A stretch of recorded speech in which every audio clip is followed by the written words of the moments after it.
Hello friends, welcome back to my channel সোনার রান্নাবাটি। আজকে আমি পনিরের একটা দারুণ রেসিপি তোমাদের সাথে শেয়ার করতে চলেছি, যার নাম শাহি পনির।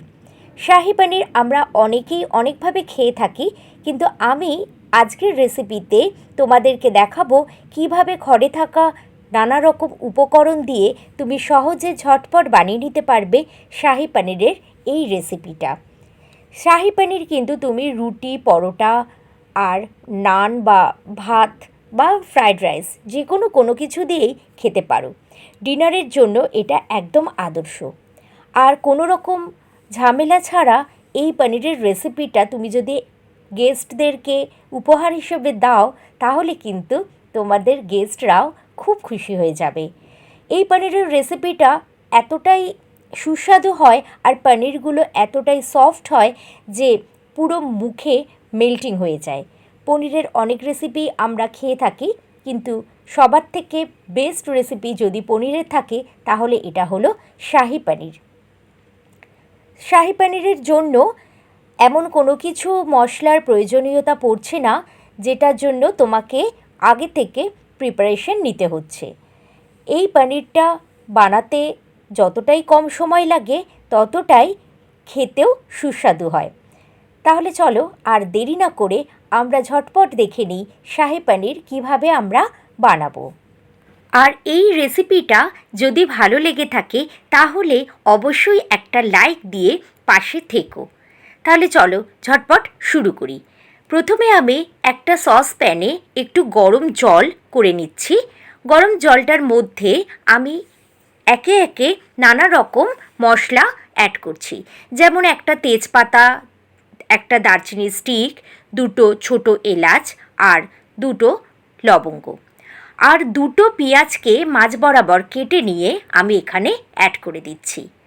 আর তার সাথে অ্যাড করছি কিছু আদা আর রসুন। আদাটা আমিও এখানে 1.5 ইঞ্চি মতো নিয়েছি, আর দিয়েছি 10-12টা রসুনের কোয়া।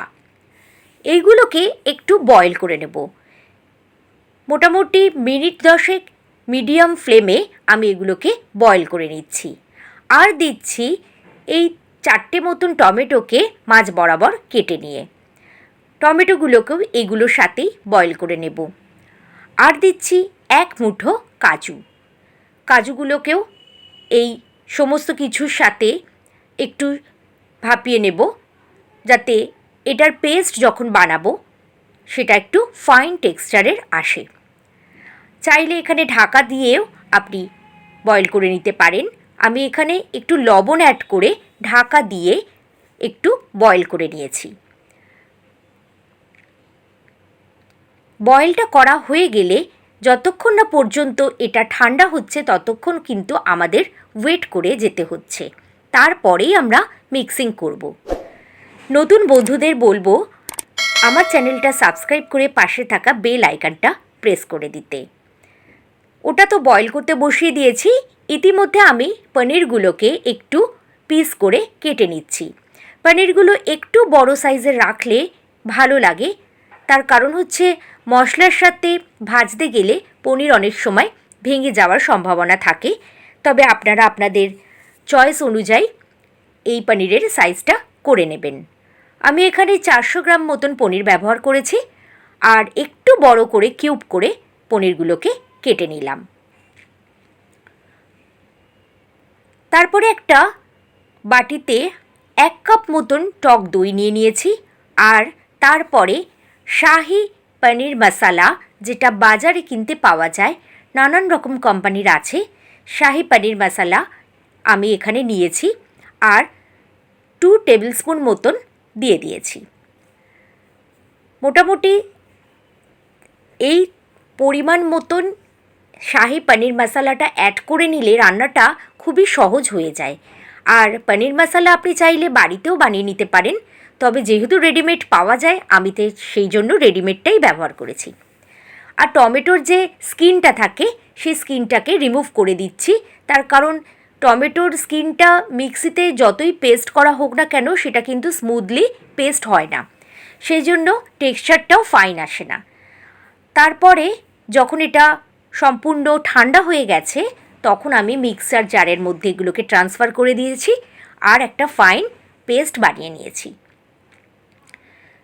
ফ্রাইং প্যানটা গরম করে নিয়ে আমি সাদা তেল দিয়ে নিলাম আর তারপর পনিরগুলোকে ভেজে নিচ্ছি। একে একে পনিরগুলোকে দিয়ে হালকা হাতে নাড়িয়ে চাড়িয়ে চারপাশটা একটু লাল লাল করে ভেজে নিচ্ছি। আপনারা যদি চান যে পনিরগুলোকে না ভেজে গ্রেভির মধ্যে দেবেন তাহলে সেটাও করতে পারেন, কিন্তু আমি এখানে হালকা হাতে পনিরগুলোকে ভেজেই মিশিয়েছি। না ভাজলে একটা টেস্ট আর ভেজে পনির মেশালে তার কিন্তু আলাদা একটা টেস্ট। আপনারা আপনাদের প্রেফারেন্স অনুযায়ী এটা করে নেবেন। তারপর দুটো মিডিয়াম সাইজের পেঁয়াজকে স্লাইসলি কেটে নিয়ে আমি এখানে ফ্রাই করে নিচ্ছি আর তার সাথে দুটো মাঝারি সাইজের টমেটোকেও ফ্রাই করে নিচ্ছি। পেঁয়াজ আর টমেটোটাকে আবার তেলের সাথে একটু লাল লাল করে ভেজে নেব। তার সাথে অ্যাড করছি কিছু গুঁড়ো মশলা, যেমন জিরে গুঁড়ো, ধনে গুঁড়ো আর লঙ্কা গুঁড়ো। আমি এখানে কাশ্মীরি লঙ্কার গুঁড়ো অ্যাড করেছি, আপনারা চাইলে রেগুলার লঙ্কার গুঁড়ো অ্যাড করতে পারেন। এই মশলাটাকেও ভালো করে বেশ কষিয়ে নেব যতক্ষণ না তেল ছেড়ে আসছে। এখানে একটু স্বাদ মতন লবণ দিয়ে নিলাম। তারপরে মিক্সিতে যে পেস্ট বানিয়েছিলাম সেই পেস্টটাকে অ্যাড করে দিচ্ছি। বয়েলড অনিয়ন, টমেটোজ, জিঞ্জার গার্লিক, যেটা বয়েল করে কুল ডাউন করে মিক্সিতে পেস্ট করেছি সেটা অ্যাড করে দিলাম। সেটা দিয়ে কষানোর পর আমি টক দইয়ের সাথে যে শাহি মশলাটা মিশিয়ে রেখেছিলাম সেটাকেও অ্যাড করে নাড়তে থাকছি। এই নাড়ার প্রসেসিংটাই কিন্তু আসল। এই সময় গ্যাসের ফ্লেমটাকে মিডিয়াম টু লোতে রেখে সমানে কষিয়ে যেতে হবে। গ্রেভির টেক্সচারটা খুব ঘন, তাই জন্য এটা খুব জোরে জোরে ফুটছে, গায়ে ছিটকে আসার সম্ভাবনা আছে। এই সময় কিন্তু স্বাদ মতন আবার একবার লবণ দিয়ে নিচ্ছি। লবণটা দিয়ে গ্যাসের ফ্লেমটাকে মিডিয়াম টু লোতে রেখে আবার ভালোভাবে কষিয়ে নিচ্ছি যতক্ষণ না তেলটা ভেসে আসছে। পনিরটা ভাজার পর আমি একটু নুন জলে রেখেছিলাম। আপনারা যদি চান নুন জলে পনিরটাকে ভিজিয়ে রাখতে পারেন, আদারওয়াইজ এমনিও অ্যাড করতে পারেন। নুন জলে ভিজিয়ে রাখলে পনিরটা একটু সফট হয়, এটা একদমই ঠিক কথা। আর যদি পনির না ভেজে ইউজ করেন তাহলে তো এসব ঝামেলা থাকলোই না। পনিরটা দেওয়ার পরে হালকা হাতে আবার নাড়িয়ে নিচ্ছি যাতে না পনিরগুলো ভেঙে যায়, সেদিকে খেয়াল রাখতে হবে। পনিরের রেসিপি করার জন্য আমাদের একটা জিনিস মাথায় রাখতেই হয়, সেটা হলো পনিরটা যেন ফ্রেশ হয়। ফ্রেশ পনির বানানো হলে তাহলে কিন্তু আপনি যদি ওটাকে ফ্রাই করেন বা না করেন সেটার ওপর কিন্তু কোনো কিছুই ডিপেন্ড করছে না। আর আমি এখানে দিয়ে দিলাম 1 চামচ বাটার। এই পর্যায়ে বাটারটা দেওয়ার জন্য গ্রেভি টেক্সচারটা কিন্তু খুব গ্লেজি হয়। আর ওপর থেকে দিচ্ছি ড্রাই রোস্টেড কসুরি মেথি।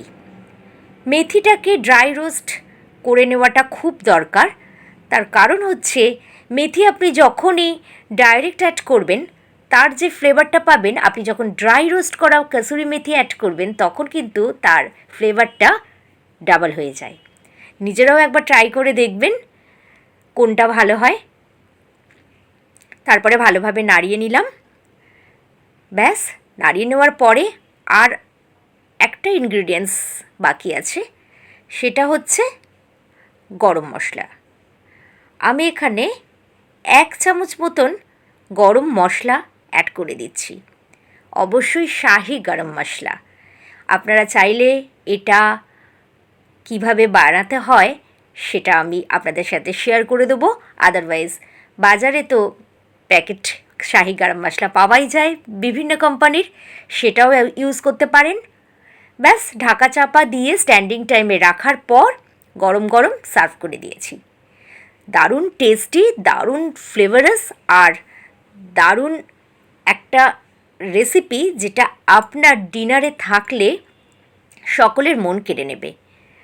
পনিরের অনেক রেসিপিই তো ট্রাই করেছেন। শাহি পনির এত ইজিভাবে যদি কোনো দিন কোথাও কাউকে করে খাওয়ান তাহলে আপনার হাতের রান্নার প্রশংসা কিন্তু সকলেই করবে। তাহলে কেমন লাগলো রেসিপি জানাতে কিন্তু একদম ভুলবেন না। কমেন্ট বক্সে অবশ্যই জানাবেন এই রেসিপি আপনাদের কেমন লাগলো। সকলকে অনেক ধন্যবাদ শেষ পর্যন্ত দেখার জন্য।